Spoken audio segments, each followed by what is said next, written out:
Paige first came onto the scene with probably the most hype out of any new superstar we've ever seen before. Coming from a family with deep roots in wrestling, wrestling was all Paige knew her entire life. Paige started wrestling at an extremely early age, and by the time she was 19 to 20 years old, she was already a WWE Women's Champion. However, did Paige get into any trouble with the law along the way? Let's take a look.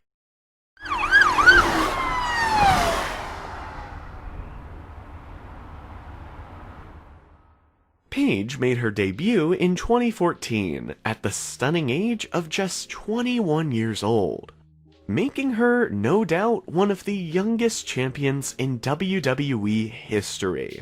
Paige's first 2 years on the roster of 2014 and 2015 were going smooth for the most part, but it was 2016 where Paige started to run into some trouble.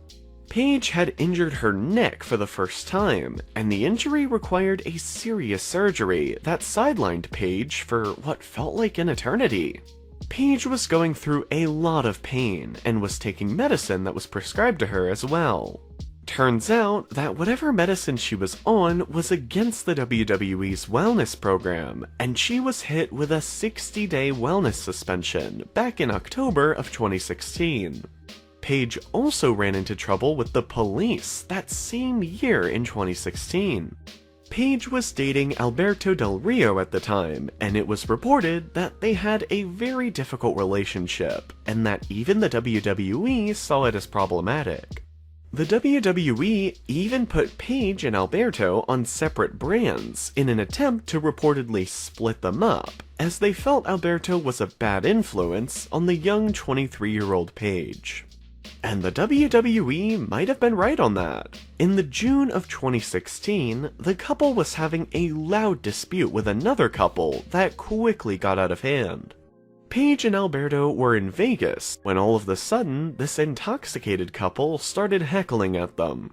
Some words were exchanged, and it eventually led to Paige getting physically involved and running into the street.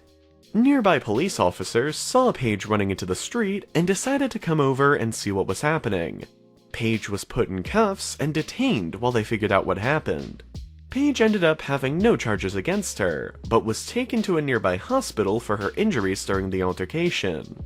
Then, in 2017, TMZ recovered audio of Alberto and Paige having a very deep and detailed argument where Paige told Alberto to stay out of her life, and he responded by saying that he'll be pressing charges against her. Paige then walks away, and you can hear Alberto saying, "Call the police, she assaulted me, she needs to be arrested." Paige and Alberto both downplayed the leaked audio when it was released, but it was obvious that things were going down a bad route. It was reported that the WWE even feared that they would have to step in and possibly hit Paige with another suspension for all of the drama that was going on outside the ring during that time. Paige has broken up with Alberto for a long time now, and her career is going back in the right direction, and she's staying out of trouble, so that's definitely a great thing. What are your thoughts on Paige's history? Leave your comments, don't forget to subscribe, and leave a like if you enjoyed. Thanks for watching, guys.